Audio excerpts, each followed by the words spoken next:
All right, in this video, we're going to go through the solutions of the first quadratics and parabolas applications test. So for this one, you were allowed your calculator and your bound reference. So I'm going to refer to the calculator as whenever you need it. Okay, question one. A rectangular playground is to be fenced with 36 meters of fencing wire. If the width of the playground is W meters, find an expression of length L in terms of W. Okay, so let's draw just the playground. So there's a rectangular playground. And you'll remember last term I actually explained to you that sometimes it's easier to draw what is actually happening. So here we have a rectangular playground, label that with length and the width. Now this 36 meters means that 36 goes around here, which refers to the perimeter. So the perimeter of a rectangle is 2L plus 2W. And then the 36 is your perimeter. Now I'm going to simplify that by dividing everything by 2 just to get rid of these 2. So then we've got 18 equals L plus W. And we want to get length in terms of W. So the length is equal to 18 minus W.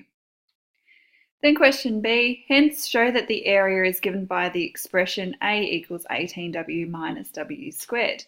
I don't know whether that would have helped you here, but sometimes you can look at later questions and it might give you a hint of what you were supposed to do previously. So area equals length times width.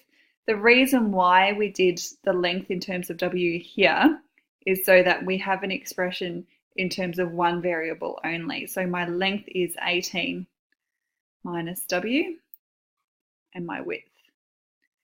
And then I'm just going to expand that bracket. So 18 times W is 18W, and then W times W is W squared.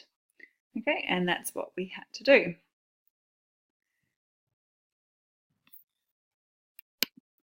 Okay, so I'm going to move on to question 7. Different rectangles for the playground are possible. If the area is 77 meters squared, use the above formula to find the length and the width. So the equation was given to you so you could actually do question C, okay, even if you couldn't do B. So the area is equal to 18W minus W squared, which we got from question B. This time we can just substitute in for area is 77. Now, it's not a show that question. It is worth 2 marks though, so if you wanted to, you could go on and show a bit more working. But at this point, I think getting that is enough. Okay, so if you wanted to, you could go on. Actually, we'll do it by hand. So we've got W squared, just putting everything on the same side. I'm making sure everything is, okay, so it should be minus, yep, plus 77. Yeah, I'm just making sure that's right. Okay, and then that's equal to 0. We can factorize that. So 2 numbers when multiplied give you 77 and when added give you negative 18. So that's going to be negative 7 and 11. So that means W equals 7 or W equals 11. But when the width is 7, that means your length is 11. And when your width is 11, your length is 7. Okay, so either of them is correct. Now on your calculator, I'm not going to, actually I'll get the calculator out. So here's our calculator. Let's just get rid of this. It's just a solve. Okay, so whenever you see an equation that requires you to solve, you just use solve on your calculator. So it was 18W minus W squared, comma W. Oh, what have I done? I used X. Okay, so W equals 11 or 7. And doing that on your calculator is fine at this stage. when you move into VCE, you should probably show a little bit more working. So going to the point of actually doing the factors would be a good idea. Okay, so it's also a little bit disappointing to see that graphs weren't done. I think the graphs were the easiest part. Some people graphed the wrong equation. It actually says here what you needed to graph. I think you graphed it with its area of 77. Okay, so when we graph this on the calculator, okay, so we can just add a page, add graphs, and I might, or no, I don't already have it on here. Okay, so 18, and we're going to use X because we're working in terms of X and Y here. Oh, excuse me. Okay, and we can't see it, but let's just have a look. I've given you the scale here. So that helps you on your calculator to do your scale. So we go to Menu, Window, Window Settings. Okay, our X is from -5. Sorry, I'm going to sneeze again. To 20, and we're going up by 5. Y minimum is -20, maximum is 100, and we're going up by 20. And we should be able to see it. If we couldn't see it, you should say, well, either I've made a mistake or there is a mistake with this, okay? Because usually you wouldn't be given a grid that is incorrect, but, you know, we do make mistakes. Okay, so you have to graph this. So the important features are your x-intercepts, your y-intercept, and I can see that's going through 0, 0, but we should just check. So analyze graph 0. To the left of your intercept and then to the right, you can see it's 0, 0. Let's do the next one. 18, and then your maximum, which is up here, is 981. So with those 3 points, you should have been able to draw the parabola. Some people did do the correct x-intercepts and labeled it at 81, but you weren't near 81. You really got to focus on your scale here where each minor tick is going up by 5. So halfway between 80 and 100 is 90. So some people, well, some, I think maybe just 1 or 2, went closer to 90. Okay, so you really got to think about your scale. Okay, so let's just quickly draw it. So I'm going to plot my points somewhere there. Oh, this is going to be fun trying to draw my parabola. I don't know why it's so, it's terrible. Sorry, I don't know why it's so thick. Oh, I know why it's thick because I'm using the mouse pad. Okay, so there it is. Okay, you obviously wouldn't draw it as thick as that, but the main thing is having those 3 points. You shouldn't go below the x-axis because that's telling you have a negative area, but I didn't mark you incorrect if you went below there. Okay, let's move on. What length and width are needed to achieve maximum area? So in this question here, the maximum was at the point 981. So this means the width was 9 and the area was 81. The area is 81, not the length. So basically, you've got to say, well, what number when multiplied by 9 will give you 81? And it's 9. Okay, so both your width and your length are 9. And basically, you should know that the greatest area of any rectangle is a square. Okay, and there you go, it is a square, unless there's restrictions placed on it. So sometimes there are restrictions. All right, let's move on to question 2. A ball is thrown from the top of a cliff and its height h meters above the ground after 2 seconds is given by the formula. Solve the formula to find the h-intercept. Okay, so this one here is not difficult. Whatever your constant is your h-intercept. If you're not used to seeing it in terms of x and in h and t, here it is in terms of x and y. Okay, so remember, whatever your constant is your y-intercept. So the only difference here is I'm using the letter h, so it's 25. You could, if you wanted to, say, well, the h-intercept is when t equals 0, and then when you put t equals 0 in there, you get 25. Okay, show that the t-intercepts are -1, 0 and 5, 0. So remember, this is information is given to you, so you can go on and do the graph later. Although you should be able to graph this without actually knowing the t-intercepts. But it's kind of forcing you, well, not to use your calculator, but to do it by hand. Okay, so we've got 20t minus 5t squared plus 25. And our t-intercepts are when h equals 0, so we let it equal 0. Now, some people are used to seeing t squared first, so let's put t squared first.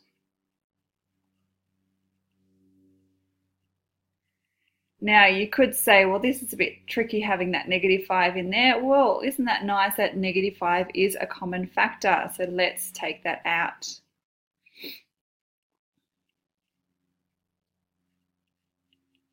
Okay, and when we take that out, it disappears because we divide both sides by -5, and 0 divided by -5 is 0. So effectively, we now have 2 squared minus 4t minus 5 equals 0. So two numbers when multiplied give you -5, and when added give you -4. So we're going to have t minus 5 and t plus 1. If you think back, here is your answer. Okay, so that means t equals 5 and t equals 1. You could then say, therefore, t-intercepts are at 5, 0. Oh, what did I do wrong? That should have been -1. -1, 0. Okay, something like that. Leaving it there as factorized form is probably not enough. Okay, so having this information is very important. Okay, let's move on. State the coordinates of the turning point. Okay, so I think this was originally worth 2 marks. I've changed it for future assessments to 1 mark. But your turning point for here, you can just do on your calculator, or you can use, it's halfway between your t-intercepts, so you can do that, or you could use the formula -b/2a. But we're going to see the easiest way, or do it the easiest way, which is on the calculator. And we also have to graph it here, so I'm just going to do it on the, graph it on the, sorry, now it's going to shut down on me. Or is it? Yeah, it's going to shut down.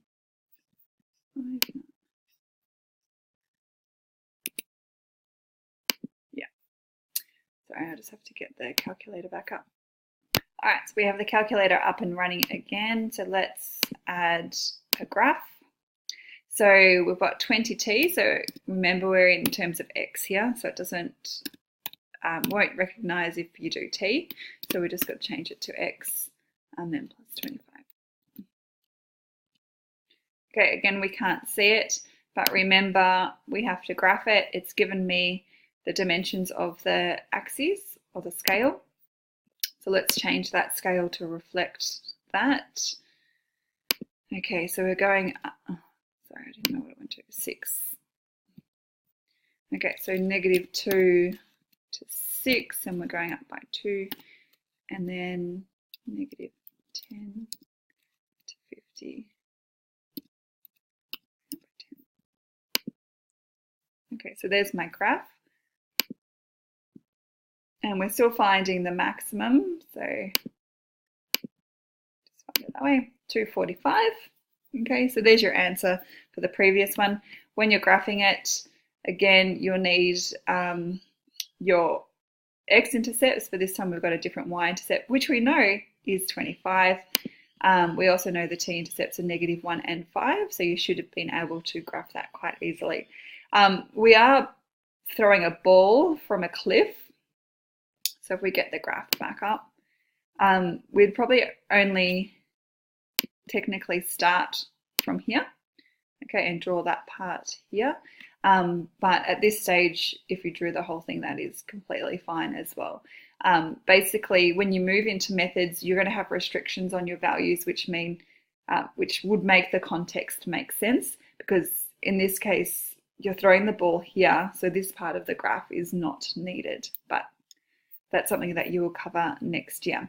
All right, and then the last question is talking about, well, what is happening with this ball? So this ball starts at a height of 25 meters.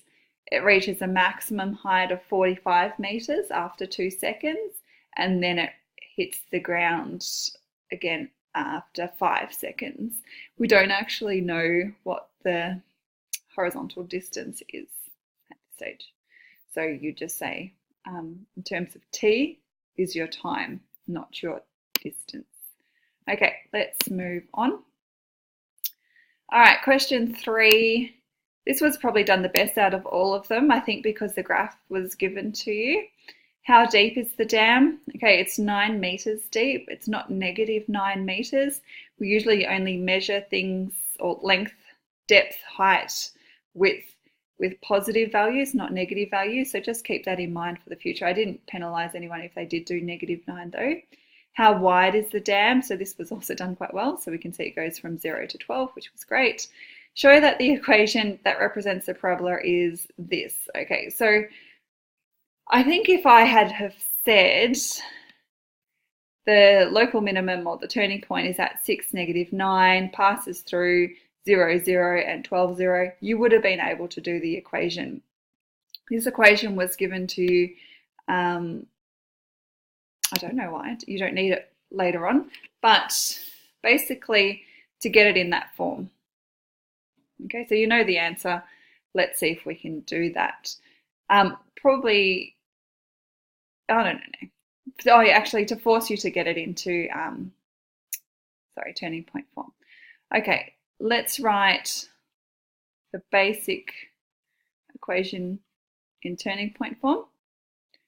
We know the turning point is at 6, -9, and we know another point on the graph is 0, 0. So all we do is substitute those values in. So this is h, k, x, y. If it helps, actually label them, because I think in one of my previous videos I got a little bit confused. Okay, so we've got 0, a is what we're finding, x is 0, h is 6, and k is -9. So I probably should have put a negative there. Okay, and then we've got to solve for a. So you can actually do that on your calculator if you want to do solve, but let's do it by hand anyway. So -6 squared, if you're squaring a negative number, it becomes positive. I did see someone who put this squared inside the brackets and then it had -36 here. If you did that, you would actually get the, a positive value of a, and a negative value of a, and you should have realized because the graph up here is a positive parabola. So you should know that your value of a has to be positive. All right, let's keep going, and then it's -9. Okay, we'll bring that 9 over. So a is equal to 9 over 36, which is 1/4. And then we just substitute it back into our equation. So we have y equals 1/4 x minus 6 squared minus 9. And usually we write it the 1/4 like that. Okay. The next part, was not, okay, D was answered not well, but E was answered well. Okay, so most of you were able to draw the measuring stick going through 6, so halfway or in the middle of the dam. So there's your measuring stick. If we kept going, that's fine. It didn't matter where it ended, as long as you did a vertical line going through 6. Now, any vertical line has the equation x equals. Okay, and horizontal lines are y equals. So x equals, where does it go through? 6. That's the equation of your line. Okay, so I just answered D and E. Determine the equation that represents the dam. Oh, sorry, we lost this. The dam needs to be 3 meters deeper, but the width must remain the same. Okay, so if we're going 3 meters deeper, our turning point is now at 6, -12. And the width is the same, so I can still use 0, 0. And substituting it into the turning point form is the easiest way to go.